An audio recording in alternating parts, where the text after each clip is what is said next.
Está...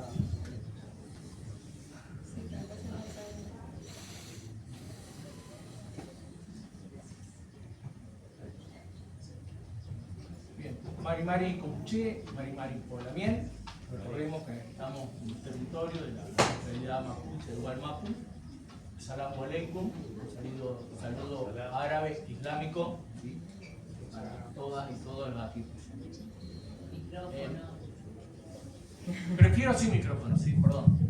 ¿Me escuchan? Digo, más o menos, no digo en paralelo, pero en cierta sintonía con Mariela. En mi caso voy a presentar los activismos por la causa palestina del Alto Valle de Neuquén y Río Negro. También somos una cátedra libre, esto quiere decir no es una cátedra formal, curricular, dentro de los programas, en este caso profesorado de Historia del Comahue, que se da en la ciudad de Neuquén y en la ciudad, digamos, de Bariloche. Es un grupo de militantes que, para decirlo de alguna forma, usamos la cáscara institucional de la facultad para hacer una militancia, en este caso, por la causa de Palestina. Y concretamente, lo que voy a proponer hoy es este abanico de diferentes organizaciones de militancia que confrontan un genocidio, ¿sí? Son diferentes organizaciones activistas que lo que están tratando de evitar en el presente es un genocidio. No hablamos de una historia pasada, no hablamos de un hecho consumado, hablamos de algo que, gracias a la intervención de muchas personas, organizaciones, instituciones en todo el mundo, podemos evitar ese genocidio.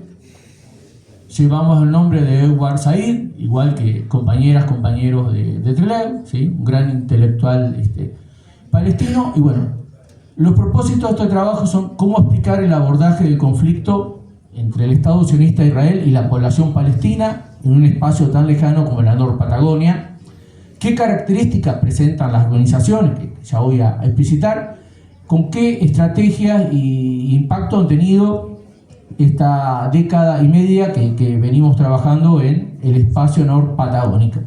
Las fuentes provienen de documentos universitarios, resoluciones, ordenanzas municipales, de organizaciones intermedias, prensa regional y entrevistas orales. La primera dificultad que encontré para este trabajo era definir qué es el activismo político. No busqué con mucha exhaustividad porque, bueno, hay muchas cuestiones en la vida cotidiana y política. Uno es militante del espacio sindical y de otras causas también. Pero lo cierto es que los pocos conceptos que encontré sobre activismo están pensados en función de la identidad de un grupo, ¿sí? Sea un grupo de mujeres o un grupo de una comunidad socioétnica, etcétera. Cosa que no se ajusta acá porque la diversidad de las personas que defendemos la causa de Palestina es muy diversa. Hay diferentes grupos sociales, extracciones socioeconómicos, etcétera. Y la otra cuestión para ver el activismo tenía que ver más propiamente la teoría de la acción, que también es complejo porque las acciones son diversas. Quizás en los últimos 2 años, contra el brutal ataque genocida del ejército del Estado sionista de Israel sobre Palestina, ha hecho que los que defendemos a Palestina, con miradas muy diferentes, están las personas que plantean la coexistencia de los dos estados, aquellos que creemos que hay que destruir al Estado sionista de Israel, ¿sí? Que es inviable el Estado sionista de Israel y que hay que conformar otro tipo de organización sociopolítica en el espacio, etcétera, etcétera. Hemos podido confluir en el propósito de evitar el genocidio. Pero esto, en cierta medida, podemos pensarlo como coyuntural, ¿sí? Hay antecedentes, lo lamento, Mariela, somos más jóvenes que ustedes. Nosotros arrancamos en 2010, que se da en la ciudad de Neuquén la presencia del embajador de Palestina, Walid Muqat, y del profesor Saad Chedid, que ya tenía una cátedra de estudios cananeos en la UBA, en filosofía y ciencias sociales. Los dos concluyeron el mismo año, un espacio, el de Neuquén, que es bastante politizado, no solo por los sindicatos, AT, NATE, ADUNC, Madres de Plaza de Mayo, la Organización Feminista de la Revuelta, Pan y Rosas, la Confederación Mapuche. Es un espacio de mucho activismo político. Y bueno, dentro de esos activismos realmente rebosó el aula magna, tanto la presencia de Saad Chedid como la del embajador, y en el 2011 se va a crear la Cátedra Libre de Estudios Palestinos, que se mantiene hasta hoy en día. Entonces, mis análisis se proyectan hacia esa cátedra del 2000, puse 2012, pero en verdad 2011 hasta la actualidad. La Juventud La Fiarab, que va hasta 2012 hasta 2017. Grammar PAL, que es un desprendimiento de la cátedra, que va hasta 2013 a 2019. ASCA, Asamblea Permanente del Comahue por el Agua, una organización muy reciente, aunque tiene sus orígenes en 2012, pero comienzan a activar en contra de Mekorot y a favor de Palestina en el 2022, y otras acciones más autónomas, espontáneas, que la hace gente que no está debidamente estructurada en alguna organización, un espacio político, ¿sí? La cátedra originalmente tenía 5 integrantes, ¿sí? Que fuimos parte de los miembros fundadoras, ¿sí? En poco tiempo nos dividimos, quedó un grupo que continuamos con la cátedra, otro grupo forma una organización paralela, se llama Grammar PAL. Nos dividimos por debate sobre Siria, ¿sí? Reivindicando viejas tradiciones de la izquierda internacionalista y divisionista. Lo cierto es que la cátedra va a continuar, se va a refundar varias veces, y en la cátedra realizamos muchas actividades que no tiene sentido enumerar: proyección de películas sobre la temática, conferencias de profesores, profesoras invitadas, cursos de formación anticolonial, exposiciones fotográficas. Desde 2014 tomamos mucha fuerza con trabajos en vinculación con la PDH, ¿sí?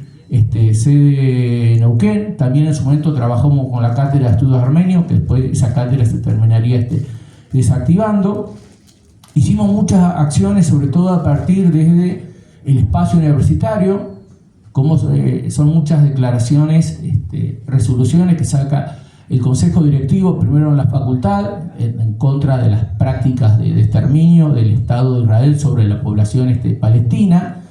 De hecho, hace algunos años funcionaba una cátedra de estudios hebraico Baruch Espinosa. Esa cátedra quedó tildada porque la presión que hubo, sobre todo de estudiantado, fue a que la cátedra se definiera respecto al genocidio. No lo hizo, no se quedó en algún sentido activada. Y bueno, y en el Consejo Superior se logró en la Asamblea Universitaria el año pasado que se cambió el estatuto de la universidad, plantear la cuestión de genocidio. Hasta el momento creemos que la única universidad pública que se ha despedido claramente en su estatuto en contra del genocidio que sufre la población palestina.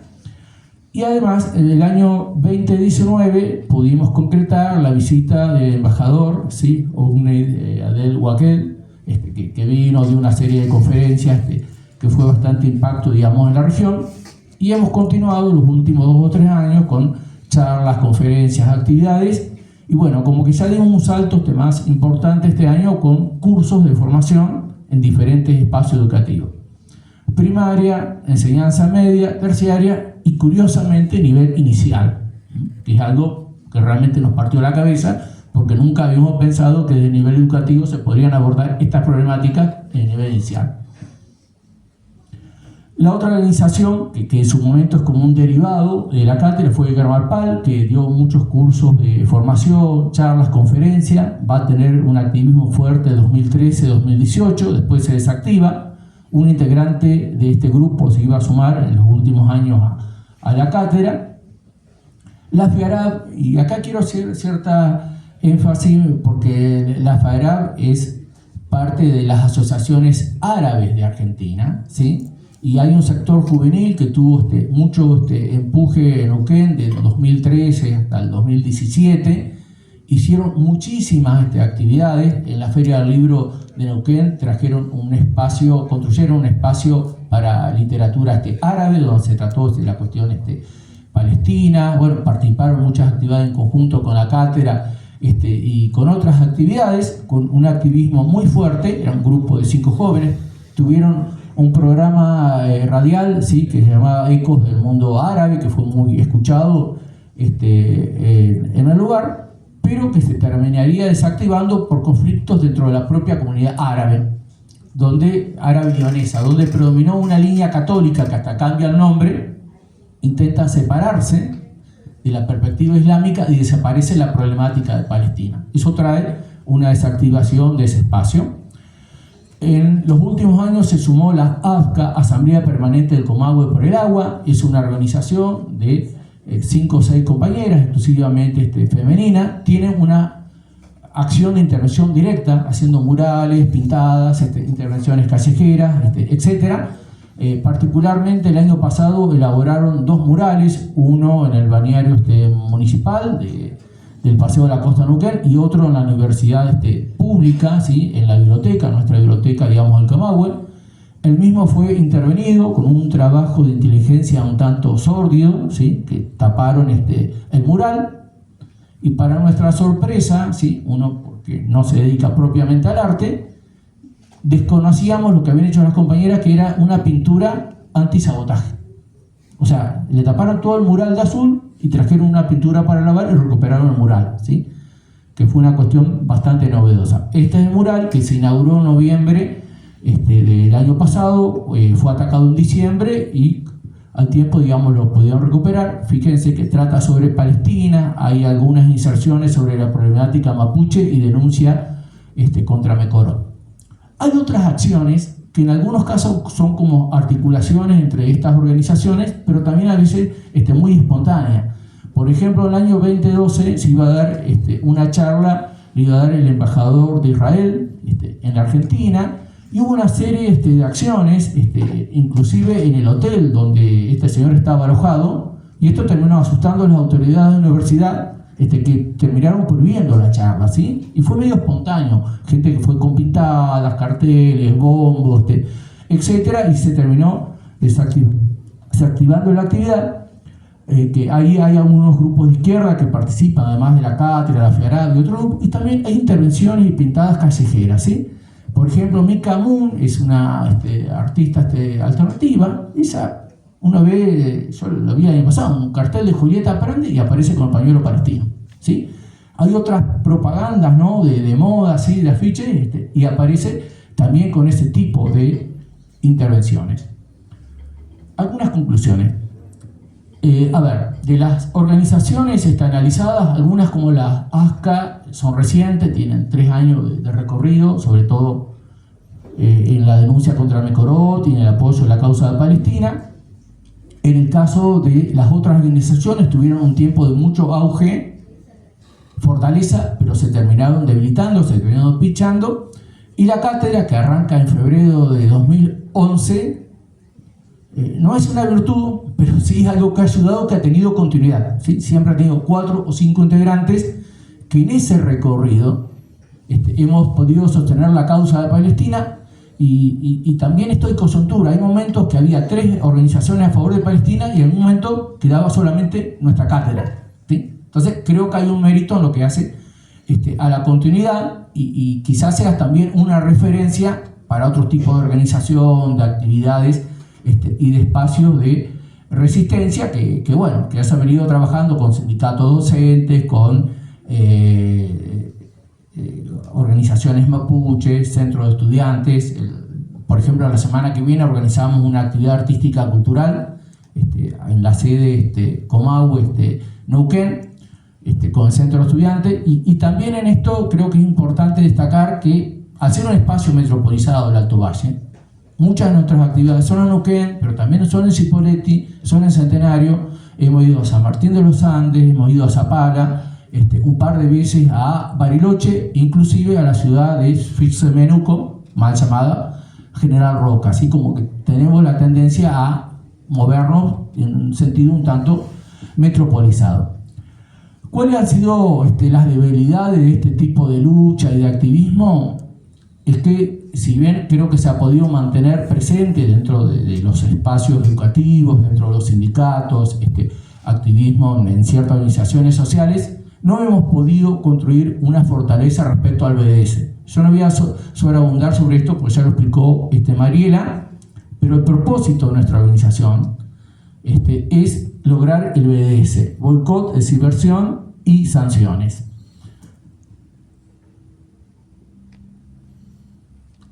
Y brevemente, para ir cerrando, ¿sí?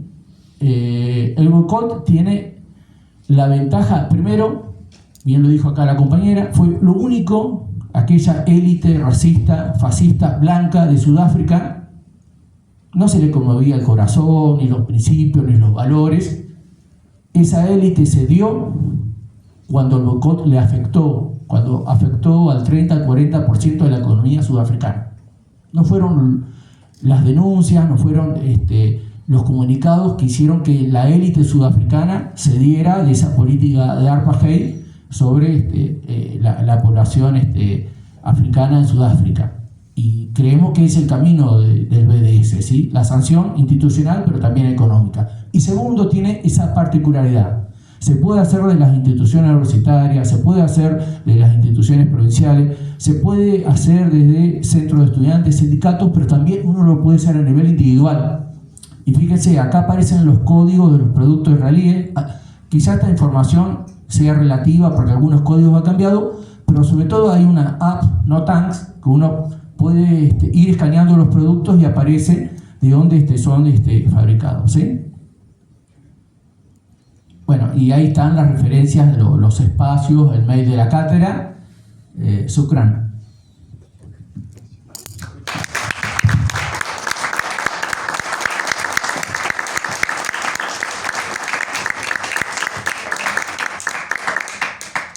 Muchas gracias. Bueno, los dos han relatado realmente, uno del 2005, otro del 2010 en los dos casos, pero bueno, infinidad de acciones militantes, de visibilización, y bueno, Rolando lo sintetizaba, confrontar un genocidio en marcha, ¿no? Esto sería la síntesis, no sé si en realidad yo creo que en eso coinciden, ¿no? De estos activismos por la causa palestina, o sea, las diferentes organizaciones de activistas, o sea, es básicamente, a pesar de las diferencias, y como lo decía Rolando, que se han dividido por la cuestión siria, qué sé yo, bueno, hoy es frenar este genocidio. Yo creo que quizás esto no lo vi directa en las ponencias, porque en las ponencias lo que se pone el acento en esta construcción, en la continuidad que tiene y sorprende desde muy atrás, porque es como que ahora se está hablando más, pero ustedes hace rato que vienen trabajando esta cuestión y organizándose. A mí dos cosas me llama la atención, por ejemplo, toda la lucha que se genera con el propósito de denunciar e impedir el desarrollo de la extracción petrolera por el método del fracking, o bueno, estos ataques a la empresa Mekorot, la empresa israelí, por el tema del agua, porque en definitiva, si hablamos de Palestina, tenemos que hablar de un tema central que en definitiva nos lleva a la cuestión del imperialismo, ¿no es cierto?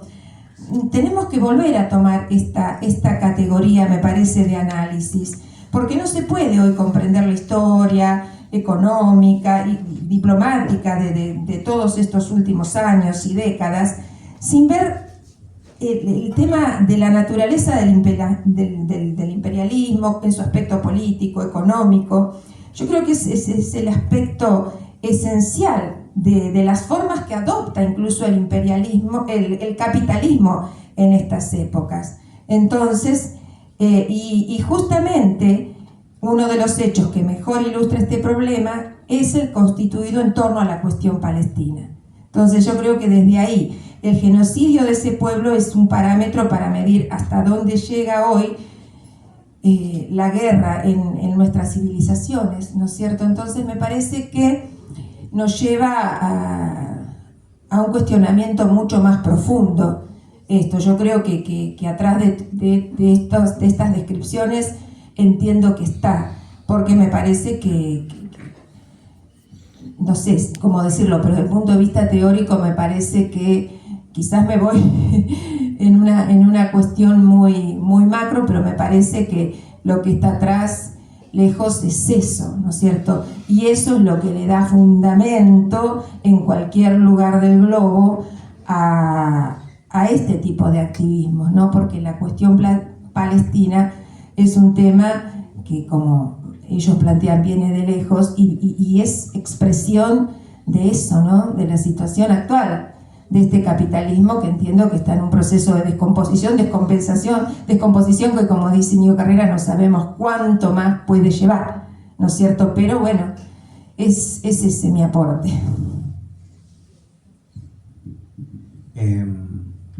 Yo la verdad que no mucho para aportar, son dos ponencias que describen todo un proceso de lucha. Aplaudir el proceso, aplaudir la valentía, casi que preguntaría, como pregunta, no sé, que me sale, ¿qué costos tiene? ¿No? Pero en serio, porque es cierto que que enfrentar estos temas suele tener costos personales, sociales y políticos, y cuáles son esos costos. Y lo otro que me sabe preguntar, que sé que es una pregunta complejísima, pero ¿cómo abordar lo que uno podría formular como el problema judío, ¿no? En torno a esto, ¿no? Porque es cierto que la acusación constante de antisemitismo, obviamente tiene un contenido del Estado de Israel, pero que a la vez yo creo, nada, sé que encima estamos recortos de tiempo, estamos súper ajustados, pero es cierto que sigue estando, que si no estuviese el problema judío, digamos, problema judío en términos del genocidio al pueblo judío, los siglos de persecución, la persecución que sigue sufriendo, muchos de ellos, quizás sería un tema muchísimo más denunciado, ¿no? Y que en cambio, por lo menos creo yo que ese sigue siendo la cuestión que complejiza a veces cómo denunciar esto, ¿no? Y el arma política con la que enseguida se ataca, ¿no? Esto, el antisemitismo, la acusación de antisemitismo, ¿no? Pero después, nada más que eso. No sé si hay algunas preguntas. Pedimos máximo de 3 porque estamos 5:30, tendríamos que estar arrancando con la conferencia. Todavía nos faltan las presentaciones, les cuento, todavía nos faltan las presentaciones de libros. Después tenemos supuestamente la conferencia, que creo que vamos a terminar diciendo hola con Susana. Y después a las 7 está la presentación del video, que no tenemos derecho a la gente de la presentación del video a estirarle. Por lo tanto, nos acortaremos nosotros en la conferencia. Pero sí pedimos eso. ¿Almar? Sí, quería consultar al señor de Neuquén. María Flores Torres explica de que bueno, el sionazismo tuvo una reacción frente a los eventos que se realizaban en Trelew. Esa situación se vivió en Neuquén. ¿Alguna otra pregunta? Hacemos todas y después. ¿Alguna pregunta? Similar, no es una pregunta muy original. Preguntarle a Mariela si se escucha. Sí. No, cortito. Si a su vez en Trelew, como sí sé que hay en Neuquén, existe una comunidad sirio-libanesa que haya jugado algún papel en esta militancia, si no lo jugó o si no existe en igual medida que la israelita. Esa sería. ¿Alguna otra consulta? Yo simplemente un saludo hacia ustedes, al agradecimiento de parte del Comité de Solidaridad con el Pueblo Palestino de Esquel Trevelin, que estamos acá con Oma, con Anuar y yo, y bueno, les agradecemos muchísimo. Bueno, gracias. Bueno, primero, en torno a los costos, hay costos personales y costos políticos. Y bueno, Gonzalo ya sabe, pues me conoce, y hay un montón de operaciones desde sectores del sionismo que señalan con nombre y apellido y que amenazan. Pero la lucha es política y bueno, hay que seguir dándola y estamos trabajando con abogados y abogadas, así que en eso hay convicción, hay preocupación, pero hay organización. Eso por un lado. Por otro, en relación al problema judío, es larguísimo para poder charlarlo, pero lo voy a sintetizar en que durante el gobierno de Alberto Fernández, en Argentina, se adhirió al IRA, se le dice, y no es el IRA irlandés para nada, sino que es IRA, IHRA, que es Alianza Internacional para el Recuerdo o la Recordación del Holocausto Judío. Y se adhirió aquí a nivel nacional a una definición que propone el IRA, que es la definición de antisemitismo, 2020, plena pandemia. De modo que se pudiera hacer una modificación del Código Penal para que sea el delito de discriminación, en el marco del delito de discriminación, sea un agravante el antisemitismo. Y la definición de antisemitismo es muy amplia, muy vaga, por lo tanto hoy yo podría, por esta intervención o la de Rolando, podríamos ser considerados, denunciados, llevados a juicio, como el de Bodar, el de tantos y tantas, acusados de antisemitismo. Entonces es una operación que se inscribe dentro del sionismo organizado a nivel mundial. Verán que esta definición de antisemitismo, que piden a los estados que la incorporen a los códigos penales, etc., se da en un marco de fuerte ofensiva de Israel sobre los territorios y no es aislado ni casual. Por lo tanto, el problema judío es para mí otro, va por otro lado. Siempre reivindicamos el concepto de antisionismo diferenciado de judíos, porque los judíos tienen una historia enorme y heroica de lucha, incluso muchos compañeros y compañeras judías están resistiendo al Estado sionista de Israel. Y por último, la pregunta tuya, la colectividad libanesa y siria entre luego es muy grande, o sea, son más los de la colectividad sirio-libanesa que los de la asociación israelita, pero tienen menos poderes fácticos, por un lado, y por otro, la primera acción que se realiza en el 2006 se realiza con el Centro de Difusión Argentino-Árabe y su director, Youssef Balul, y siempre con ellos estamos en todas las actividades. Y también con la comunidad islámica alawita en la zona. Sí, yo lamento decepcionarla, y la verdad que no nos ha perseguido nadie ni discriminado a nadie, ¿sí? A nivel de propiamente la cátedra y a nivel individual, ¿sí? Hay así como ciertos tips. Cuando uno habla por alguna radio importante o televisión, por ejemplo, en mi caso tengo que desconectar las redes sociales por 2 semanas. Entonces ves Facebook, Instagram, que hay mensajes de todo tipo, agresivos, etc. Son 2 semanas y pasan, ¿sí?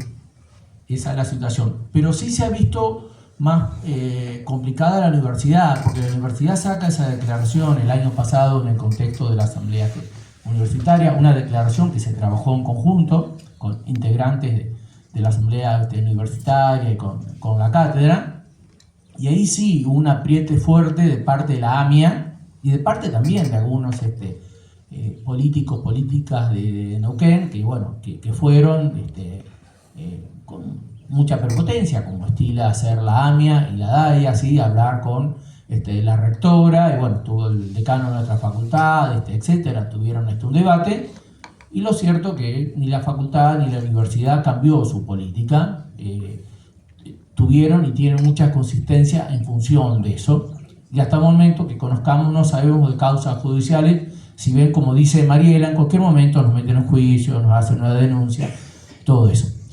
Costos. Lo particular en el caso es un costo que yo llamaría, no sé, de ética epistémica. ¿Qué quiere decir esto? Uno se ha formado tratando de no ser un extractivista de las miradas, los aportes, los posicionamientos, sobre todo del colectivo subalternizado, pero la realidad es que en los últimos años la comunidad árabe libanesa se ha corrido de la militancia a favor de Palestina. Entonces la cátedra está ocupando, y eso es lo que nos genera ruido, el lugar de la asociación libanesa o la asociación árabe, ¿sí? Yo un toque zafo porque soy nieto de gente libanesa, para decirlo de alguna forma, pero no soy alguien que tenga la cultura o todo, digamos, incorporado. Y esto, en lo que señalaba también acá la compañera, En Argentina se cree que hay 300, 400.000 personas descendientes de origen judío y hay 4 millones de personas descendientes de árabes, lo cual muestra, además del poder que puede tener la comunidad judía, y yo recuerdo el debate presidencial de hace 2 años, ¿sí? Salvo una candidata, el resto peleaba para ver quién era más sionista, ¿sí? Los partidos podían ganar. Era un concurso a ver quién iba a apoyar más al Estado sionista de Israel. El poder político, los partidos hegemónicos están atravesados por el sionismo. Los medios de comunicación también, ¿sí? Yo soy muy futbolero y yo tengo que ver en los partidos donde aparece Barqui hablando de los terroristas, de Hamas, etc. Después el comentarista que siempre habla de los rehenes, etc.